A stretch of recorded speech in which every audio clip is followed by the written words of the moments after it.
रवि बहुत एक्साइटेड था। वो फाइनली अपने फ्रेंड्स के साथ एडवेंचर ट्रिप पे जा रहा था। उन्होंने डिसाइड किया था कि शहर के नॉइज से दूर कंट्री साइड एक्सप्लोर करेंगे। हवा फ्रेश थी और धूप निकली थी। गाड़ी में हेस्ट गाते जा रहे थे और हर माइल के साथ उनका एक्साइटमेंट बढ़ता जा रहा था। केयरफ्री ग्रुप था, रेडी फॉर एनीथिंग। रवि को क्या पता था कि ये एडवेंचर उसके साथ हमेशा के लिए रहेगा, उसके सपनों को हमेशा सताएगा। उनकी मंजिल एक छोटा सा गांव था जो एक पहाड़ी के नीचे बसा था।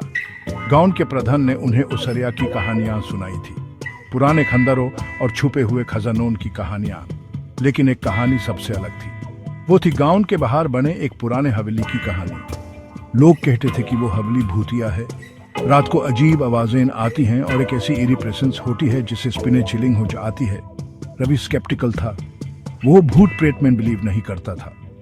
वो लॉजिक और रीजन वाला आदमी था।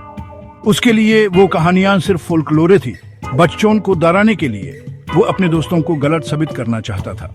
उसने डिसाइड किया कि वो खुद हवेली की इन्वेस्टिगेशन करेगा।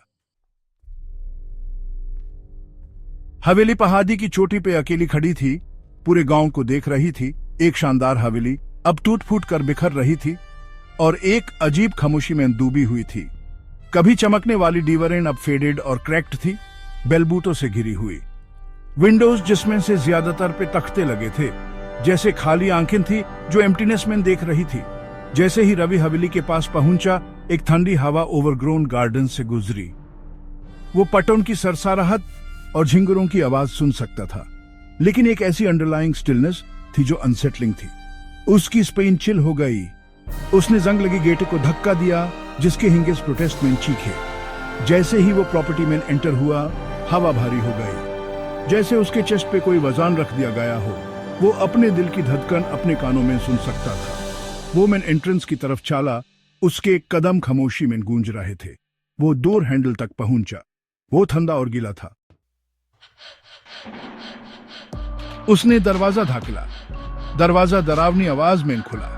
वो अंदर गया। अंदर हवा डस्ट और सादने की स्मेल से भरी थी। हर कोने से मगदी के जाले लटके हुए थे और रोशनी सिर्फ बोर्डेड अप विंडोज की क्रैक्स से आ रही सनलाइट की किरणें थी।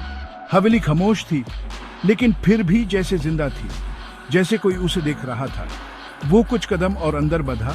उसकी आंखें धीरे धीरे अंधेरे में एडजस्ट हो रही थी। तभी उसने उसे देखा। सेव्ड सरी में एक औरत, उसकी पीठ उसकी तरफ हॉलवे के दूसरे कोने में खड़ी थी।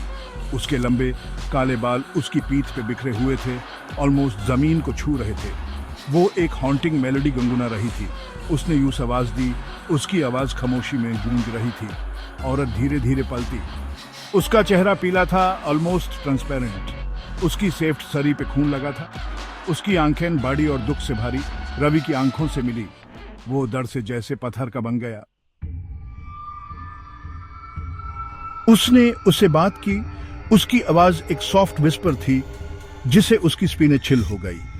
उसने पूछा कि वो उसे क्यों डिस्टर्ब कर रहा है, वो उसके घर क्यों आया है।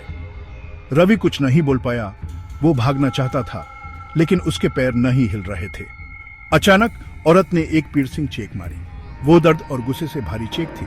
रवि अपने ट्रांस से बाहर आया और दरवाजे की तरफ भागा। उसने पीछे मुड़कर नहीं देखा। वो जितनी तेजी से हो सकता था भागा। जब तक वो गांव नहीं पहुंच गया तब तक नहीं रुका। अगले दिन गांव वालों को हवेली में एक लाश मिली। वो एक यंग औरत की लाश थी जिसका मर्डर हुआ था। गांव वाले आपस में बातें करने लगे। उन्होंने कहा कि हवेली पेशाब है, कि सेफ्ट सरी वाली औरत बदला ले रही है। रवि को यह एहसास नहीं छोड़ रहा था कि उसने मर्डर्ड औरत को देखा है। वो उसकी दुखी आंखों से हॉन्टेड था। हर रात वो यूज अपने सपनों में देखता था उसकी खून से सनी सफेद सरी, उसका पीला ट्रांसपेरेंट चेहरा। रवि, जो स्केप्टिकल था, अब बिलीवर बन गया था। वो हवेली के भूत का साया था।